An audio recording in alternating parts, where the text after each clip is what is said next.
Umagang-umaga, high blood si Senador Ora Bettina, Pasigo. Ito na tinanong si Catherine ang kanyang apo kung kailan makikipagkita kay David, tila nagmamadali na. Ito na makapag-asawa ang kanyang apo, isang kilala at makapangyarihang tao, hindi niya nagustuhan ang sinagot ni Catherine kanya, kaya naman lalong uminit ang ulo ni Senador Ora. Bettina, sobrang down naman ang tingin sa sarili ni Catherine habang umiiyak ito. Ikaw, Catherine, kaya lang ka makikipagkita kay Jesus. Ikaw, Catherine, kailan ka makikipagkita kay Jesus? Hindi ko pa po feel na makipagkita sa kanya. Paano mo siya makikilala kung hindi ka makikipagkita? I don't like him. Ang siya, Samantalang mataas na naman ang tensyon.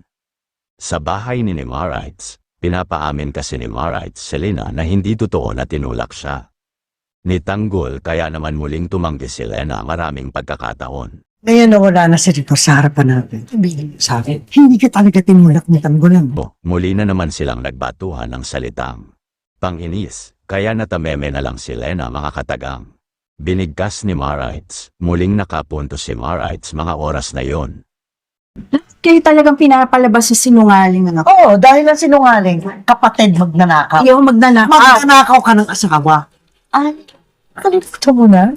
Pinagbantaan niya na rin si Lena na huwag nang gagalawin ang kanyang mga anak, kundi siya ang makakalaban. Adiin mo mga anak ko ulit, hindi kita matatawarin. Bumwelta naman si Lena na tila naghahagilap mga salita na pwedeng ikainis ni Marites. Tingnan mo, sa'yo talaga nagman.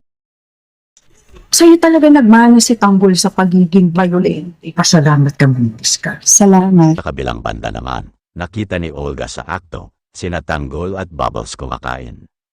Nang almusal, isa lang ang kanyang napansin, merong kakaibang feelings at pagtingin ng dalawa sa isa't isa, kaya naman lalong nagalit si Olga kay Tanggol. Tanggol, layuan mo ang anak ko.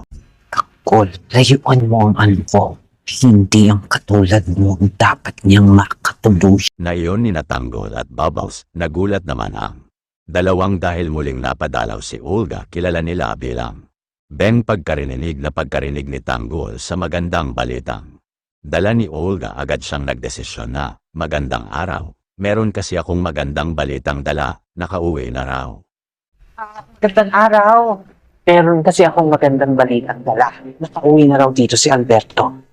Naglalaki daw to doon sa Calle Gonzales. Mabilis naman na pinigilan siya ni Bubbles, ipinaalakan niya ang kanyang mga pangako at sinabi dati na magbabagong buhay na siya, puntahan ko lugar niya, baka sakaling.